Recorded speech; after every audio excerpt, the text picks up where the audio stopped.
ॐ सहनावतु सहनौ भुनक्तु सह वीर्यं करवावहै अधीतमस्तु मा विद्विषावहै ॐ शान्ति शान्ति शान्ति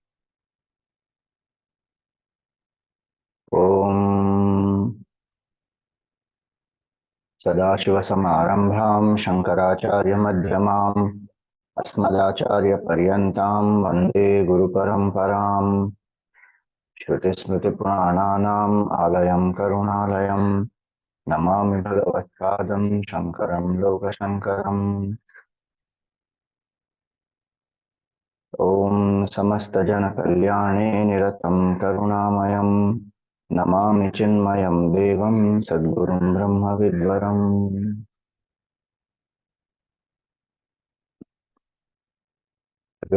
Salutations to all. So contemplation is the direct means to realization. It is a part of the Jnana Sadhana. Shravan, Manan and Nididhyasan. Nididhyasan is contemplation. So when one has heard Mahavakya, when one has heard Vedant from the teacher, so Shravanam, it is to determine what is the essence, that is called Shravanam. And the essence is Jiva and Brahma are one in their true nature. Reflection is using the scriptural logic and removing the doubts. Yuktibihi anuchintanam. Through continuous reflection, any doubts that arise, using the logic and the method given in the scriptures, one clears the doubts and gets intellectual conviction that yes, I am Brahman, I cannot be the Jiva. Then comes Nididhyasan, where one tries to contemplate steadily on the self using the pointers. So it is said, Sajatiya Vritti Pravaha Advitiya Vastuni.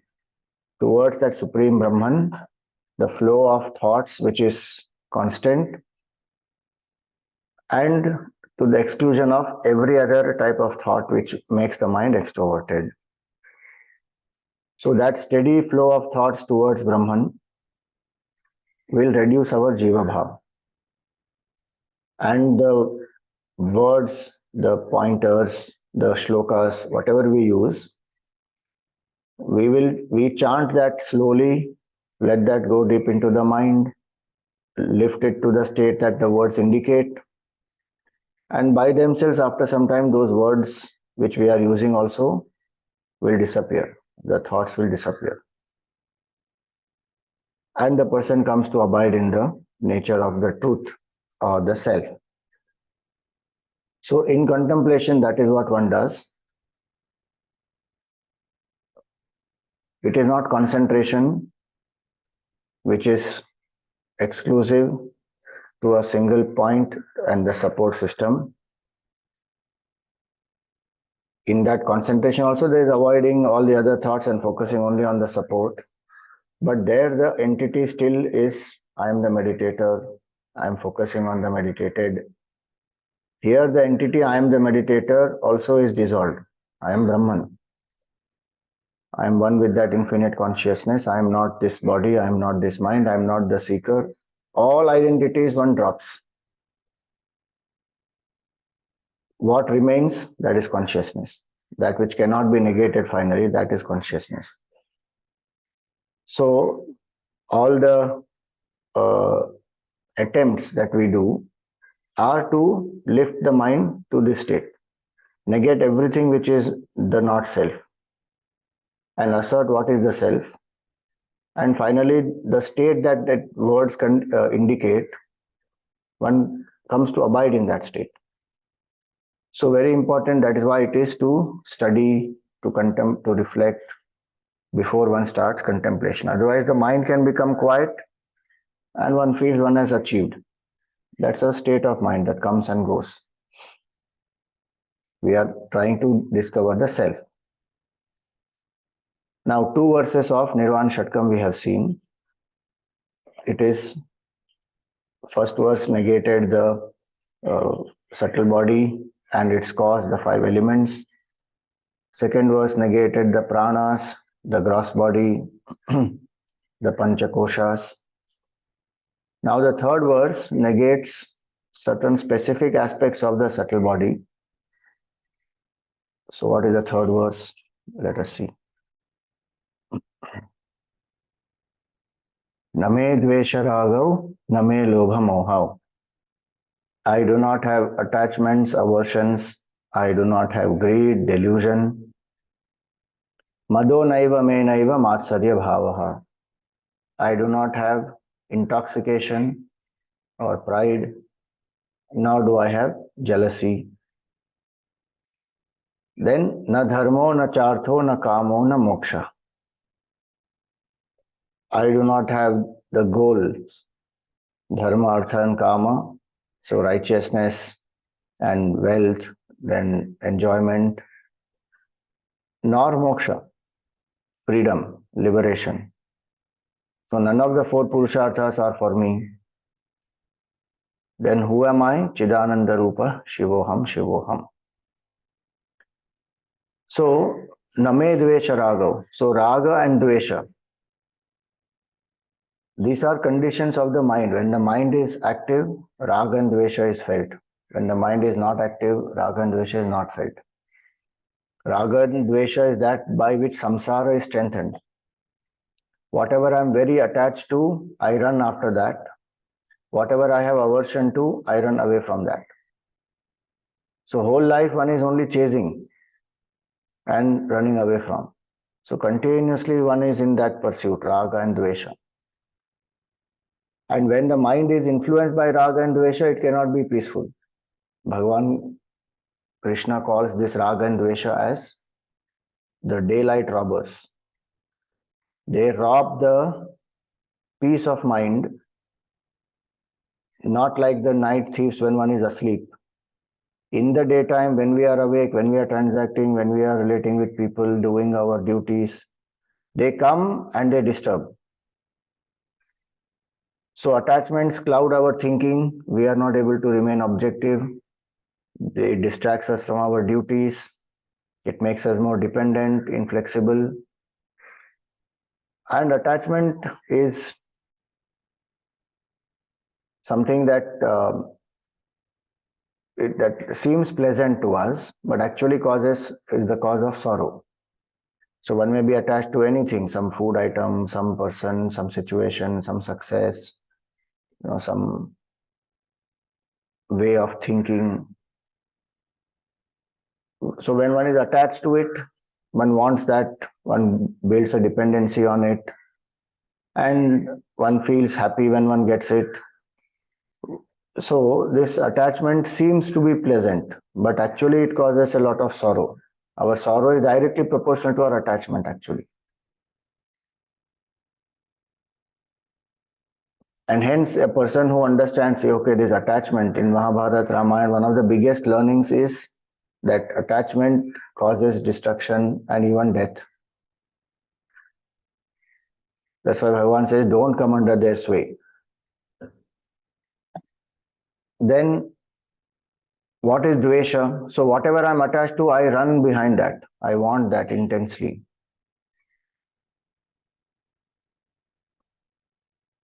And whatever I am having aversion to, I will run away from that. So hatred or aversion, that will create a certain sense of dislike, avoiding, even if somebody is saying which is objective, but I don't like that person, now I will not accept it. So dvesha, literally, if we split dvi and visha, it is poison, it is double poison. So double poison meaning, first it will burn my heart. I hate somebody, it will burn my heart first. Then of course it will poison the relationship. So name dvesha ragav. So the mind goes through both these. And please remember, this is not to say that let the mind have raga and dvesha. I can encourage it at the mind level, and through the day I will live in Raga and dvesha. But at the end, in the morning, I will just say that I am not the mind, so no Raga and dvesha for me. That will not work. What one has to do through the day, serve in the spirit of Karma Yoga, so that one offers the work at the feet of Bhagavan and one is not acting out of Raga and dvesha. One does the duties. Raga and dvesha will not allow a person to do the duties. Raga and dvesha will not allow the person to remain objective, to accept life as it comes, to be cheerful. So when a person acts out of Raga and dvesha, there are a lot of challenges which will happen. Many times I give that formula. So what is the formula? Sure formula for sorrow. Insistence plus resistance is equal to sorrow. Insistence is the raga and resistance is the dvesha. So the more insistence and resistance is there, more there will be sorrow. What is the formula for happiness? Acceptance plus independence is equal to happiness. The more I learn to accept life and the more I learn to be independent, not depend psychologically on anything, then I will be happy. So through the day, I have to operate in a sense of detachment and dedication to the Lord. Then Raga and Dvesha will become lesser and lesser. Prasada Buddhi when I cultivate, Ishwararpana Bhav when I cultivate, Seva Bhav I cultivate, abidance in the duties, whether I like it or not, what is my duty, I have to do it. All this will help to reduce the Raga and Dvesha.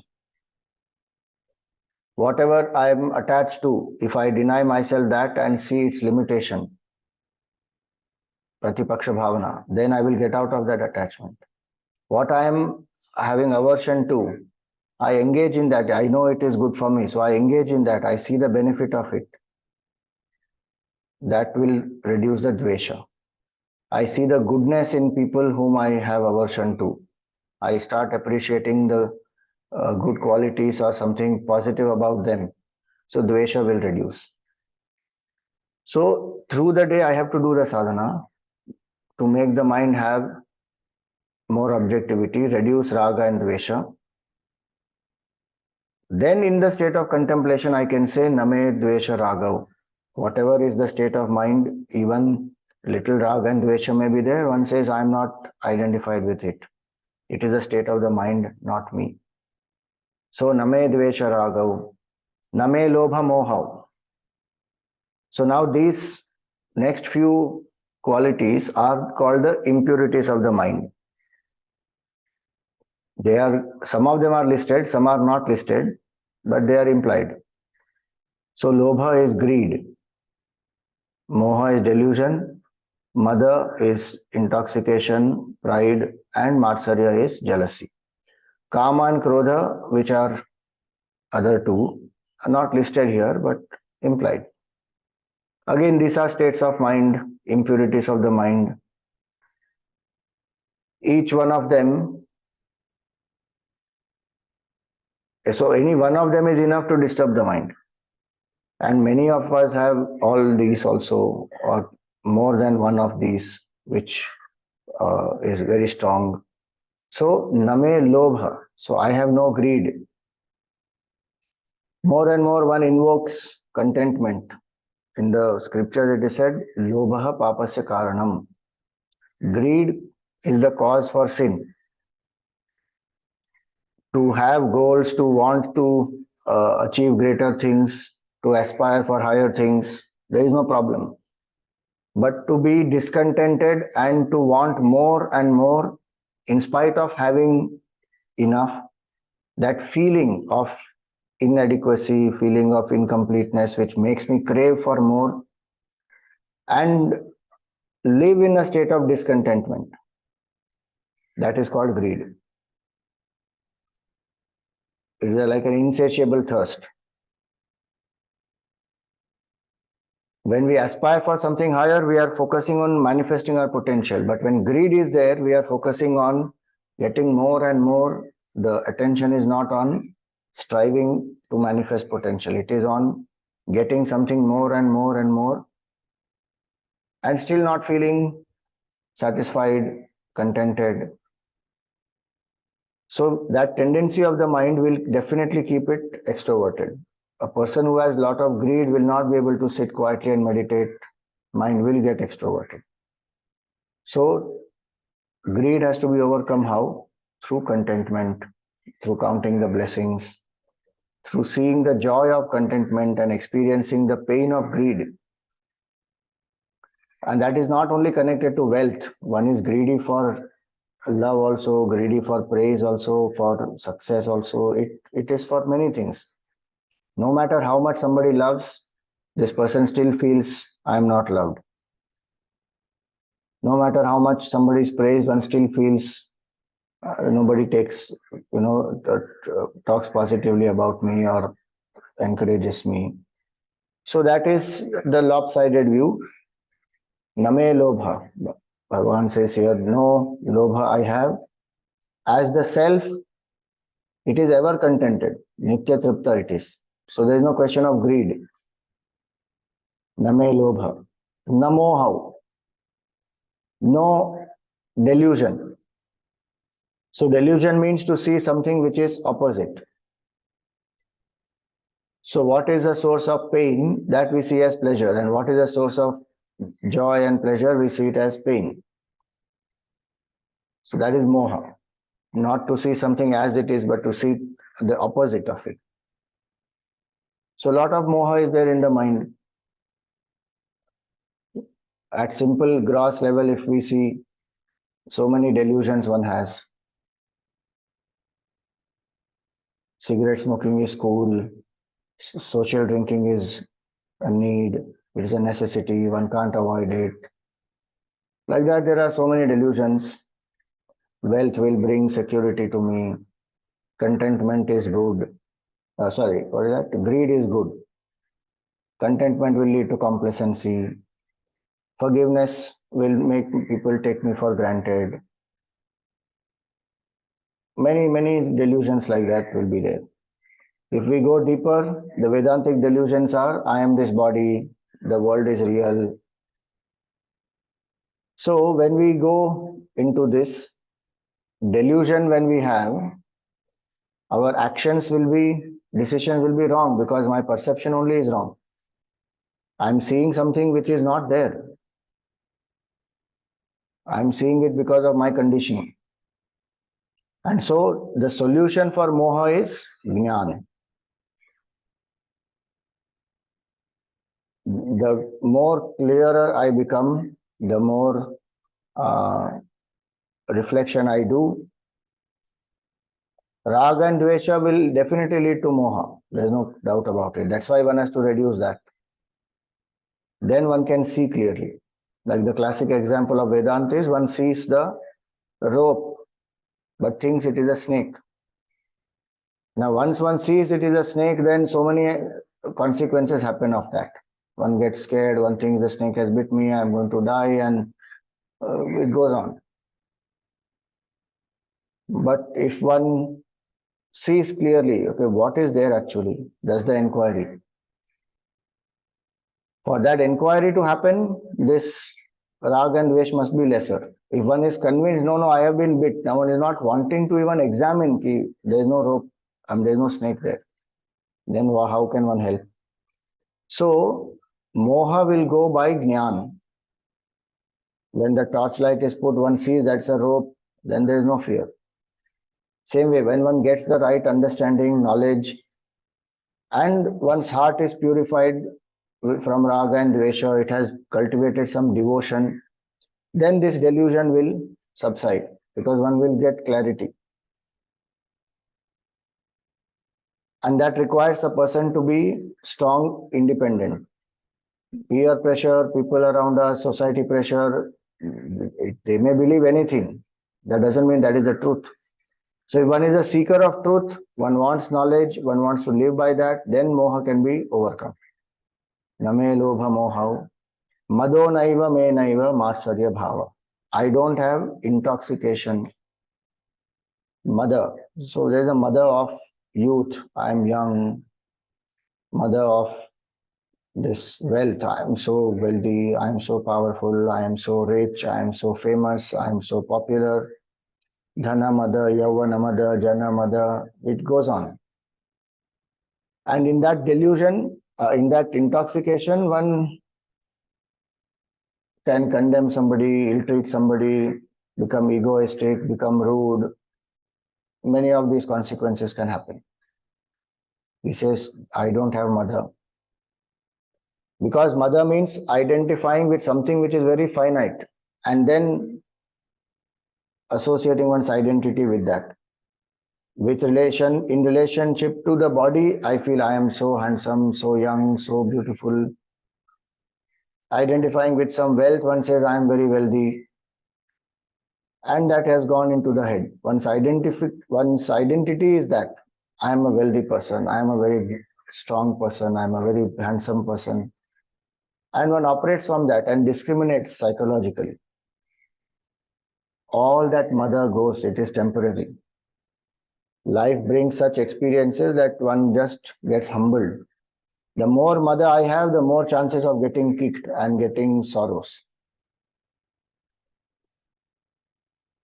If one remembers even death, that what am I having so much pride about? One day this body is going to die. Wealth is going to be left here. Popularity will make no difference. Body only is gone. Jiva is going to depart.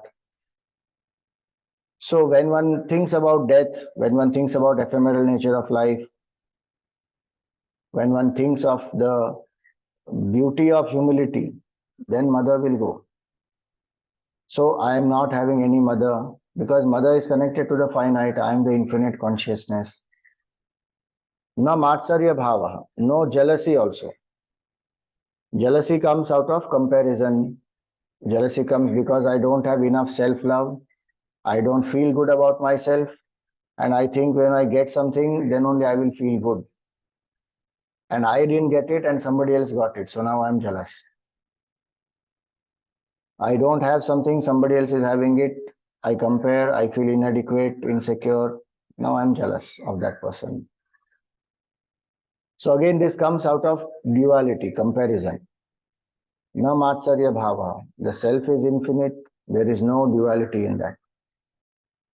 If I learn to admire people, then that is how one overcomes jealousy. Appreciate, admire something good, somebody successful, somebody is doing great. Why should I be jealous of them? If I admire, I will imbibe those qualities and it will help me also to be positive and uh, relate in a more loving manner. If I am jealous, then I will have to put on a false show. I have to have fake smile. Inside I am burning. And ultimately that will destroy me and the relationship. So admiration, appreciation, genuinely feeling good for somebody who is doing good. And one will attract that to oneself and one will also do good after that. So these are the impurities of the mind. 4 of them are listed here. None of these affect the consciousness. Then 4 purusharthas. Dharma, Artha, Kama and Moksha. So these 4 purusharthas are necessary. They give direction. They are the goals. And goals always give direction to a person. Goals always manifest the potential of the person. They give a sense of achievement. When one achieves the goals, one feels happy. There's a positive self-esteem. And if one doesn't achieve, one learns how to deal with that failure, be equanimous in both situations. So, artha, kama, wealth, enjoyment. Our culture doesn't condemn these. It says pursue them, no problem. But ensure that they are based on dharma, based on righteousness, based on the duties, based on overall good of the individual and the society. So, na dharmo, na chartho. Why does the mantra shloka say here that no artha and no dharma also? Because dharma belongs to the jiva who has choice, when I have to choose what is to be done, then what will guide my actions, guide my thoughts is dharma. What is right, what is wrong, I have to choose based on dharma. If there is no choice, then dharma is not required. Animals don't have, because they have pre-programmed instinct, and their choices are instinct governed. They don't have intelligent choices, conscious choices like we have. So then when choices have to be made, then one should choose dharma. Based on dharma, one should choose. So as long as jiva is there, choice is there, dharma will be applicable.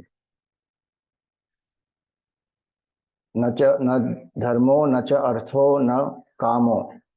Wealth has a functional utility, enjoyment also, there's nothing wrong if one wants to enjoy certain things, but none of them should bind us. Mentally, one uses them, but one doesn't get attached and bound by them. Na dharmo, na chartho, na kamo. This much is understandable. It says na moksha also. So why there is no moksha? So dharma, artha, kama are goals in life. They are meant for the jiva. They have a utility value. They have psychological impact. But what about moksha?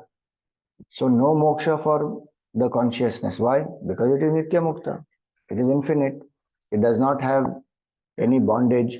Whoever is bound needs liberation. Consciousness is ever free. It does not need any liberation. Our mind feels bound, so the mind needs liberation. The mind which is attached to objects is the cause of bondage. The mind which is detached from objects it feels liberation. Consciousness identifies with none of these. It is enlivener of the mind. So bondage also is enlivened by consciousness. Liberation also enlivened by consciousness. It enlivens the mind. Mind feels bound, mind feels liberated. So na dharmo, na chartho, na kamo, na moksha. Again, this is not to remove the goals from one's life, but remove the false identification and jiva bhav. As long as jiva bhav is there, 4 purusharthas are required, depending on whatever one's stage of life is, one's temperament is. So none of these 4, na dharmo, na chartho, na kamo, na moksha, these 4 are connected to also the 4 stages of life. So dharma is to be acquired, the knowledge of dharma is to be acquired in brahmacharya ashram. Then artha and kama in the grihastha ashram. Then one withdraws from artha and kama, focuses more on dharma in the vanaprastha. And then complete dedication to moksha, seeking moksha is sannyas.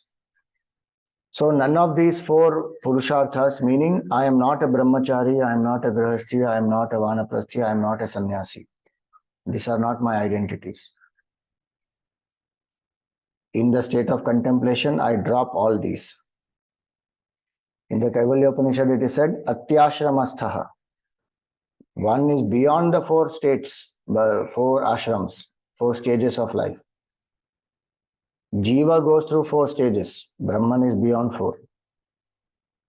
So, na dharmo, na chartho, na kamo, na moksha. None of the goals define me, none of the goals bind me. Naturally, their achievement or non-achievement is not even a matter of concern, because that is at the level of the jiva and the mind. And the last line, Chidananda Rupa, Shivoham, Shivoham. My nature is pure consciousness, bliss, and auspiciousness. So the more one asserts that the feeling is what? I am that infinite consciousness.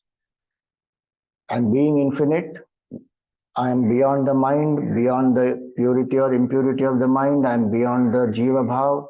So there is no question of any goals for me. So that is our 3rd verse, and we will contemplate today.